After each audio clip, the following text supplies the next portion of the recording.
A deal on Dickens, who could resist? A stack of Austen, warmly kissed. Golden Age crime tales twist and turn, every page a treasure to learn. Books keep coming home with me, piles so tall they're all I see. Turn a page and sail the sea, reading always feels so free. Hi, my name is Talia. Welcome to Talia Nerds Out. I don't have a lot of time before I need to run away, but I'm hoping to at least knock out one book review. I doubt I'll be able to get two in, but I'd like to at least get one recorded, regardless as to whether or not I'll be able to when I'll be able to post it.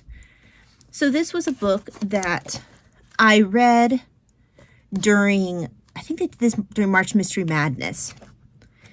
And this is a lesser known, actually probably I would call her as much as an obscure Golden Age author. Her name is Winifred Peck, and she is actually the sister of Father Ronald Knox, who I have spoken about several times on this channel. I would even dare to say many times on this channel. Founding member of the Detection Club. I've read one of his mysteries, have done a review on here. Actually, I'm not sure if I've posted that review yet. Regardless as to whether or not I've posted the review, I'm pretty sure I've recorded it already. And also Father Knox, I read a biography about him, and I'm almost 100% sure I posted that. I started the new year by finishing that biography. I should have been able to finish it the year before, but I didn't quite make it. But regardless, this is his sister. He was the youngest in the family, so this would have been his older sister. It was a rather large family. I think there was at least 3 other boys in the family, and I want to say at least 2 girls, if not more. So, Winifred Peck wrote a couple of mysteries, and by a couple I literally mean 2, not just like in the general, oh, she wrote a couple. She wrote one here this one was 1933, and then she didn't write another one until I think 1950. It might have been 1952. Not quite sure about the exact date. And then she didn't write any other mysteries. She did other writing in between there. I showed one of the books in a recent book haul that I recorded, but I don't think I have posted that book haul. I think that's still waiting to be posted. Although by the time I post this video, that book haul might have been posted already. But anyway, what do I think of this book? First of all, I do want to, actually no, I'll show the book journal part towards the end. I do want to double check. I'm pretty sure I gave this book a 5-star. I really enjoyed it, to be quite honest with you. I actually enjoyed it more than I did her brother's mystery. Her brother tends to be a bit philosophical in some of his ways of writing. If I remember correctly, also slipped in some French at some points, which would not have been terribly uncommon to have, like either French or Latin or whatever it is I seem to remember him slipping in. Having an educated person slipping in another tongue would not have been at one point in time unusual, or even considered, trying to put on airs. And also he had a fondness for language. He really, really loved language. But in that way, she's more accessible. I enjoyed her characters. I felt that they were well drawn. This is set in Edinburgh, but your narrator character is a young British woman. Well, actually, she's looking back in time, but when this events take place, the main character, the narrator character, was newly married and had just left England fairly recently to live with her husband, who is from Edinburgh.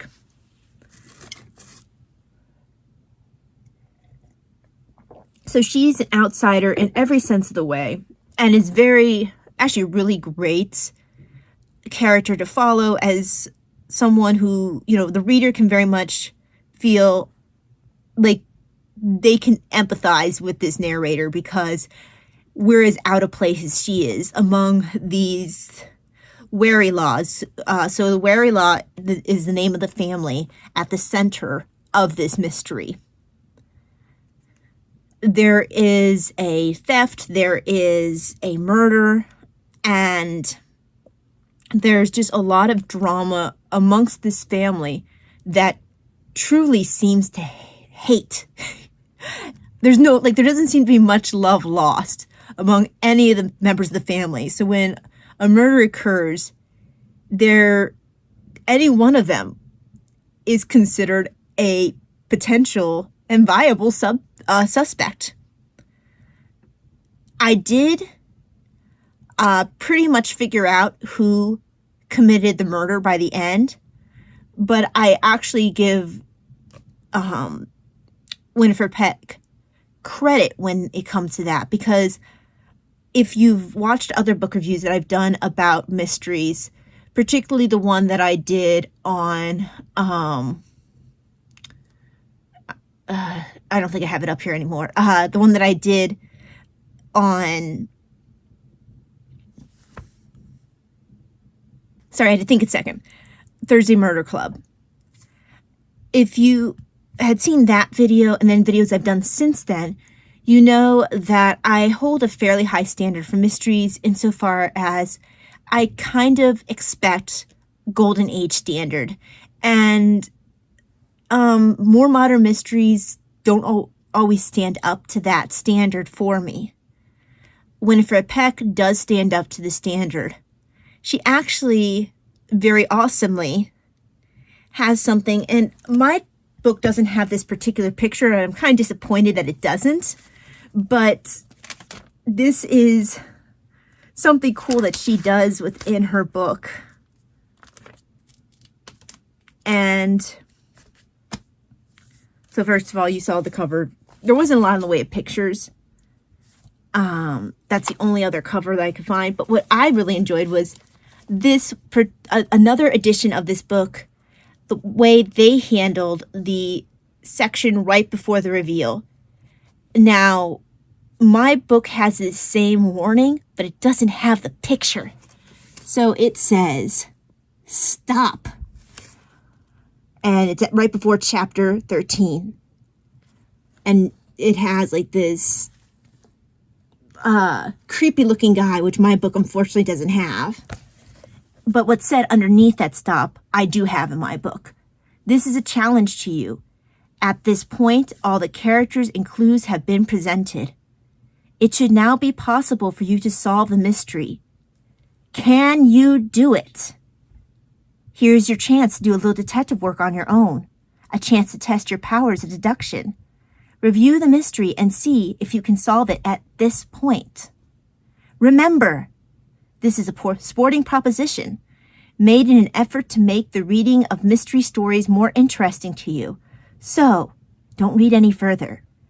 Reach your solution now. Then proceed. Love it. And so I did. I was already in my head trying to figure out who it was. But I love that she challenged the reader directly and was like, hey, whoops, hold on one second. Let's author insertion here. Let's pause the story. This is no longer the narrator talking for 5 seconds. Stop, go back, see if you can solve this mystery. And, yeah, I did. I pretty much got it. Because there is one of two ways that it could have gone. And you could make an argument for a level of ambiguity at the end about the actual hand that committed the act. But the responsibility of the murder, yeah, I definitely knew by the end. But not because she was poor in the way that she, handled her mystery, not because she was too straightforward, but because she set it up well.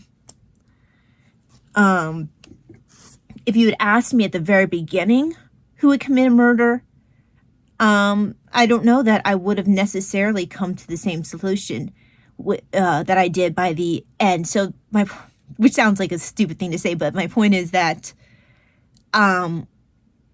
she laid the groundwork as she went without being super duper annoyingly obvious about it. Of course, wouldn't give her Agatha Christie level. There's very few authors I would give Agatha Christie level, but I did thoroughly enjoy this book. I look forward to reading her other mystery.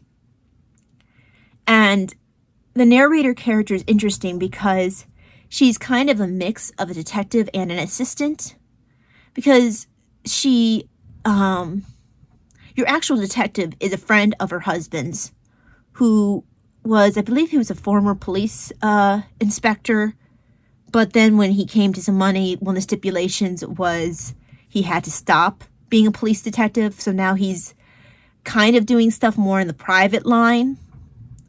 And he is employed by her husband, who is a lawyer who's worked with the Warrielaw family for a long time, and his father did before him. So he's working for the law firm on behalf of the family with the stipulation that, if he finds the truth that might, that might present facts against a member of the family, he's not going to hide the truth. So it was I felt it was a well done mystery. I enjoyed it. I enjoyed the characters, with the likable ones and the unlikable ones. I did feel like it felt,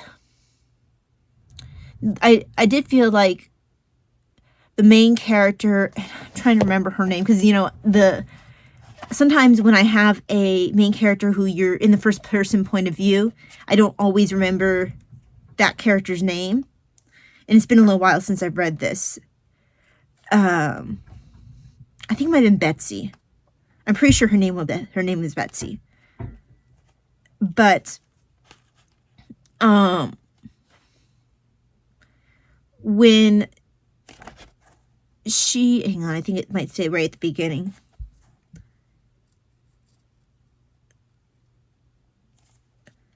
Okay, I'm not sure that does actually say it right at the very beginning. But anyway,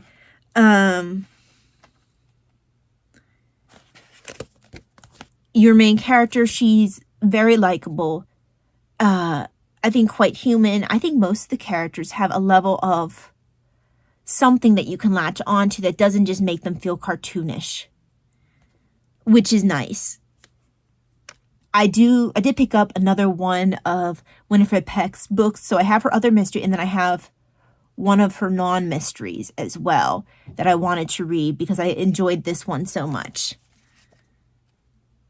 There is an introduction that was written by Martin Edwards, who is involved with the British Library Crime Classics. So I'm not shocked that he has been helping bring out other Golden Age mysteries. I'm not sure why she didn't get to be a British Library Crime Classic. There might be some sort of vetting process. Maybe they need to have written a certain number of mysteries. I don't know. But because she is during the right era. And apparently there are other authors who have made use of that warning, the challenge at the beginning of, right before chapter 13, the whole stop, go back and check, try to solve this mystery. Apparently she's not the only one who did that. They said that Ellery Queen would sorry, my alarm went off. They said Ellery Queen would do this, but so would Anthony Berkeley, Millward Kennedy, and Rupert Penny. Now, I've not read any of those authors yet. I do have an Ellery Queen collection, not the magazine. I mean the collection of a collection novels that were actually written by the cousins. I do have several Anthony Berkeleys. I don't know if I have any Millward Kennedys or Rupert Pennys though. But this is the emphasis on the mystery being a puzzle which is a very Agatha Christie, and actually very much of a sorry, my brain just broke, Ronald Knox thing, where they both Christie and Ronald Knox focused on the puzzle aspect of the mystery. That's what they enjoyed. So she definitely is that a very much of a golden age author in that way. The next book, okay, it was 1949 that her other mystery was released, and that's Arrest the Bishop. So that's quite a bit later. That's 16 years after this one. So I would definitely recommend this book. I really enjoyed it.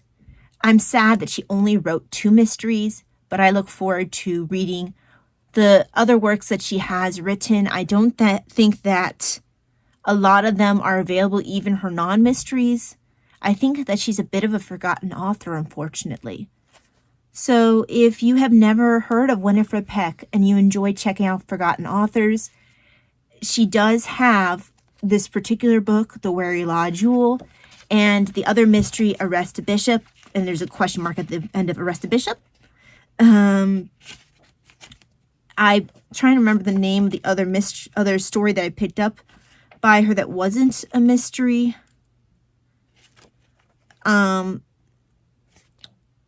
It would have showed up in a just previous to now book haul video. And I can't see it from here, so unfortunately. But yeah, I would recommend checking out her works, her mysteries, and I would even dare to say her non-mysteries if her characters are as well built up as they are in this one. But yeah, I think I've rambled enough. And yeah, have a great day. Check out Winifred Peck, and I will see you the next time. God bless. Bye-bye. Books keep coming home with me. Piles so tall, they're all I see. Turn a page and sail the sea. Reading always feels so free.